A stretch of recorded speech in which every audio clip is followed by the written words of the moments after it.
Yeah, looks like Aaron Glenn's going to be the coach of the Jets, and barring any last-minute snafus or anything else that may go on, maybe New Orleans makes a phone call. I don't know. They've been interviewing other people just in case Aaron Glenn wanted to come to the New York Jets. And here's the thing: you and I, both were talking about the Jets hiring a former head coach, somebody that had the alpha male attitude, and somebody that would come in and basically grab the organization by the throat and straighten it out.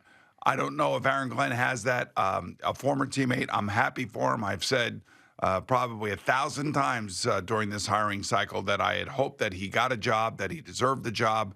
His success in Detroit spoke for itself, but I didn't want him to have it here, not because I don't think he's a worthy candidate. It's just that I think that this job is a beast of a job. And maybe Woody feels that Aaron Glenn would connect better with his young star players on his roster, and that is really of paramount importance for the Jets and Woody Johnson in particular. Because remember, Woody is making this decision. This is his decision 100%. He could have all the different recommendations from everybody. But as I was reading this morning a little bit about Aaron and the influence that other people may have in regards to who Aaron is as a coach, would be the Parcells tree. So, he played for Parcells as a Jet. He played for Parcells as a Cowboy. He's known Bill. Bill has probably given his blessing in regards to Aaron and his future as a head coach. And so as Mike Tannenbaum would obviously have connections to Aaron Glenn through Bill Parcells and would know him. And by the way, when they all got here, Aaron Glenn was on the Jet team, so they all know who Aaron is. And that's one of the reasons why I think that they're pretty hot on the trail for him.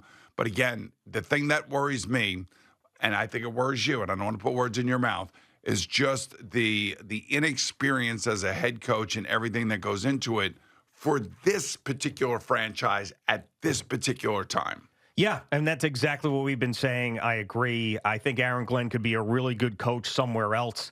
I needed to see someone who's done it before, who's gone through it, who has dealt with an owner before, who has dealt with a fan base, who has stood up there every single day, answered the questions, the pressure, all of those things. I needed someone who went through that. So, if we weren't going to talk to Mike McCarthy, Pete Carroll, or John Gruden, the guys that were on the list that filled that were Matt Nagy and Brian Flores, and I would have preferred either one of those guys other than Aaron Glenn. And it's tough to talk about this because I've admired Aaron Glenn for a long time. I mean, this guy was one of the best defensive backs in Jets history, and he did a great job there in Detroit. I remember watching the Hard Knocks in Detroit, and he was a character, and he was great, and you could tell he was on the way to being a head coach somewhere. But you can't come out of this mess with someone who's going to be learning on the job. And so it's to me, it's not as much about Aaron Glenn, the man.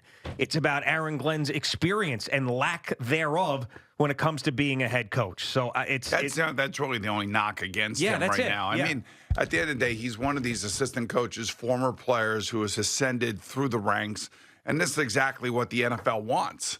I mean, this is the prime example of giving a guy a job who's gone through the ranks, who's been through it as a player, and, has obviously had success as the defense coordinator when his team was totally healthy out there in Detroit. The other thing, too, you and I were talking this morning before we got on air here, and you wonder where, like in the pecking order of the Detroit Lions and their success over the last 3 years, where did Aaron Glenn fall in that pecking order? Yeah, so if you look at the Detroit Lions, why they have a ton of success, to me, before you get to Aaron Glenn, and tell me if this is fair or not, you got Dan Campbell, who sets the tone. That team plays in the image of Dan Campbell. It's Detroit. He's a tough-nosed guy. He's there. He's for his players. We see the veins popping out of his neck. He was perfect for them at that time. Okay, that's there. This team did not become the team that they are, and when winning all the games, going to the NFC Championship game, getting the 1 seed this year until Ben Johnson became the offensive coordinator. All right, so there's two guys there. You look at their drafts. They have drafted as well as anybody. I mean, maybe you'd say the Philadelphia Eagles have drafted a little bit better, but the Detroit Lions are right there in the last couple of years. So if you've got the perfect head coach, the offensive coordinator that everybody wanted who ends up going to the Bears yesterday, and one of the better front offices then, where is Aaron Glenn and all of that? And then, by the way, using the injuries as an excuse to me just doesn't fly. Like, that's what a coach really shows that he's a great coach, is when you don't have all the great players and you still somehow find a way. So if he were the Saints head coach, I would like it a lot better. It's just, like I said before, it's tough because I don't want to knock this guy. I just cannot now celebrate after months of me saying, after Rob Saleh got hired, that the next guy's got to have experience. He's got to walk in there. He's got to know what he's doing. He's got to take this job by the balls. Then they hire a guy who's never been a head coach. I can't sit here and say that I like it. Yeah, well, the Jets are going down that road again. The last time they actually hired, I believe, a head coach that had head coaching chops was Bill Parcells. Yeah. I mean, this is falls in line with every other coach. Oh, Adam Gase, actually. Adam Gase, too, yeah, but how long will he last? Yeah. I mean, I don't know. So it is a huge job. I hope Aaron's ready for it, if in fact he does sign here and he understands what he's walking into. I think you always think of yourself as being the guy that's going to be the difference maker, especially when you are becoming the leader of a particular franchise in the NFL, and that you can be that alpha personality that is going to coach the entire roster, which he went to great lengths to make sure everybody understood that he's not just a defensive coordinator, that he will be a coach of the entire team. Now, interestingly enough, Ben Johnson got hired by the Bears. The first thing you saw and you heard about Ben Johnson was that he was putting together an all-star staff. Yeah, Dennis Allen, the defensive coordinator. Right, like he's already got his staff together, like he's ready to rock and roll. He knows what's going on. And by the way, he could have picked any team he wanted, and he wanted Caleb Williams. And the interesting thing about that is that it's in the NFC North with the Lions. So I think the Bears, what they did here is they made the Lions weaker by stealing their offensive coordinator and made their own team stronger by making him their head coach. Yeah. So that's a double win as far as I'm concerned with the Bears. And I think there should be genuine excitement about Ben Johnson going there because of the effect that it's going to have on the Lions. And it looks like the Lions are losing like 3 or 4 different coaches, maybe even more than that, depending on if these coordinators bring some of the coaches that were coaching under them with them to their respective new teams. Also losing guys in the front office because there is a good chance that you might have Chris Spielman, who was a Lions executive, who was the brother of Rick Spielman, who was a part of the 33rd team that went out and was running this search, which is just hilarious. I'll tell you, it's nepotism all over the NFL. You know that at every level, whether it be nepotism or just family members or whatever the hell you want to call it, however you want to describe it. And the other one is Commander's assistant GM, Lance Newmark, who knows Aaron Glenn and has worked within the Lions organization as well. So, basically they went out and they got the head coach and then are pairing the GM with that head coach, which normally is not the way that I like it. I mean, if you're someone like Bill Belichick, then that could work that way. Someone in the front office, even though Bill would probably be the GM. Or if Pete Carroll came in, you say, all right, Pete, who do you want to work with? But when it's a first-time head coach, hiring the coach and then finding the GM that works with him, to me, is ass backwards. Man, I just hope through this interview process, because they interviewed half the NFL. Yeah. I just hope they asked the right questions. I hope they asked about, the way that Aaron sees his coaching staff, the way he sees game day, the way he sees how they're going to practice, the way they're going to meet. I mean, all of those things that the head coach, and look, he's been exposed to a number of really top quality coaches, including Dan Campbell. And Dan Campbell had to start off slow until they really started to hit it. And they started to hit it a little bit in free agency, a little bit in the draft. They made the trade for Jared Goff when they decided Matt Stafford could go out to L.A., and they got some extra picks back for that. Yeah. So there were a lot of good things that they did in Detroit and a lot of good decisions that Brad Holmes, their general manager, made in order to build that roster to get it where it is today. And it's unfortunate for Aaron that he lost so many players to injury this year. And, I think the thing, unfortunately, that happened this past weekend was the 4th and 2 where they had 12 men on the field. Yeah. And it looked like it was a little bit helter-skelter on the sideline. That's the last thing I want to see for the Jets, when they take the field, because it's a different beast. It's a different animal. And I'd also want to know, with Aaron, do you have somebody that you're going to bring with you or that you need to help you manage football games? Because every head coach needs to have that. Every head coach needs to have that guy in his ear talking situational football when the game is being played. It's not just standing on the sideline screaming at everybody. It's, getting everybody all on the same page, organized. And then when the real hard decisions come at the end of the first half, at the end of the game, when you use your timeouts, when you don't use your timeouts, who's your quarterback going to be? Can he handle it? I mean, there's a million variables that go into this. And that's why I don't necessarily know that the Jets is the best place, because we've seen it.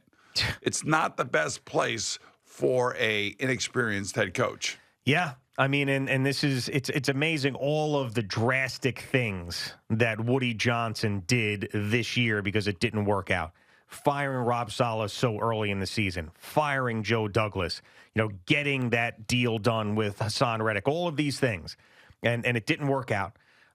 And for him to just now repeat the same pattern and go and find a coordinator who is a first-time head coach and do this all over again.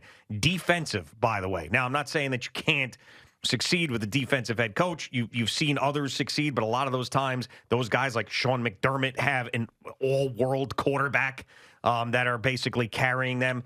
But here you go again. So we talked about how Dan Quinn's a defensive coach, right? But they drafted Jaden Daniels. I know they that. got Cliff Kingsbury there. But I will say that both of the defenses that we're talking about, are as just impactful. Unfortunately, fortunately for them, they have the quarterback that changes the whole dynamic of the team. Right, but the Jets aren't going to have that guy. So their chances are, unless they fall into a miracle in the draft, they're not going to have that guy. Aaron Rodgers maybe comes back, or they get a scrap heap guy. So now, once again, you're going to have a bad option at quarterback, a first-time defensive head coach, and who's your offensive coordinator going to be? If it's a first-time offensive coordinator, it's essentially the same thing you just did 4 years ago. It's the same thing.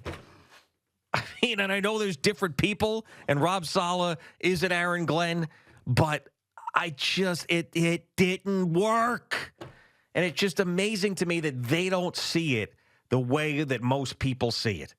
It's like to get us out of this, I can't be pulling a guy off a team who's never done it before as a head coach. All I can say is that one of your first-round draft picks, one of the best players in recent memory for the New York Jets coming home, that there's a touch of I think excitement and positivity surrounding that. That I will say. Well, I mean, that's part of the reason why he's going to get the job. Like, if he didn't play for the Jets, just based on his resume and where the Jets are, I don't think that he's really even an option for them. There's a lot of the fact that he was here. Yeah. He was a great player, but I mean, that doesn't do anything for you when you're the head coach. And it was a long time ago that he was here. There's been a lot of crap that has gone on since. And he had a lot of success here. I mean, initially, he was drafted in '94 by Pete Carroll, played for Richie Kotite for 2 years, and then unfortunately was able to play for Parcells. Yeah, right. which really was put him on the trajectory to be a head coach. But yeah, to me, it's disappointing. I mean, I know that we could very easily be wrong about this, and I hope that I am wrong about this. But it feels to me like this is a just really, really bad idea. And to have these other guys they're not GMs either. They've never been a GM before. Unless Chris Spielman, was he actually a GM or was he an assistant somewhere? I feel like maybe the Dolphins, was he, or was that his brother? Well, I know Rick has had lots of jobs, including the Minnesota Vikings. He is Googling it right now. So just relax. Yeah. It's just so funny. My brother would be perfect for this job. No, he was never perfect. Yeah, special assistant to the owner and CEO. And maybe it is maybe anybody with any experience didn't want this job. You ever think about that? Yeah, of course. I mean, that's one of the things that but then again, I mean, you didn't talk to some of the guys that had experience. And by the way, you telling me Brian Flores wouldn't want this job? Brian Flores would take this job. Of course he would, yes. That's a guy with experience. You didn't talk to Mike McCarthy. You didn't talk to Pete Carroll. You didn't talk to John Gruden. Did you talk to Matt Nagy? Yes. Okay, you talked to Matt Nagy, but, I guess they... And by the way, a lot of these interviews that they had done, were all Zoom interviews. They were all electronic stuff. Just to kind of get to know a guy, and then you bring him in and you talk to him personally like they did with Flores, and now they're going to do with Aaron Glenn today. Yeah, so Lance Newmark, the other guy, first season assistant general manager of the Commanders, 28 years of experience, 26 seasons with the Detroit Lions. So I guess 20, How do those Lions Yeah, do? right. I know 23 really bad seasons with the Detroit Lions and 3 okay ones. Somehow that guy kept his head down. Wow. My goodness. Newmark previously oversaw the day-to-day operations of the Lions football information and football technology departments. Okay. California native.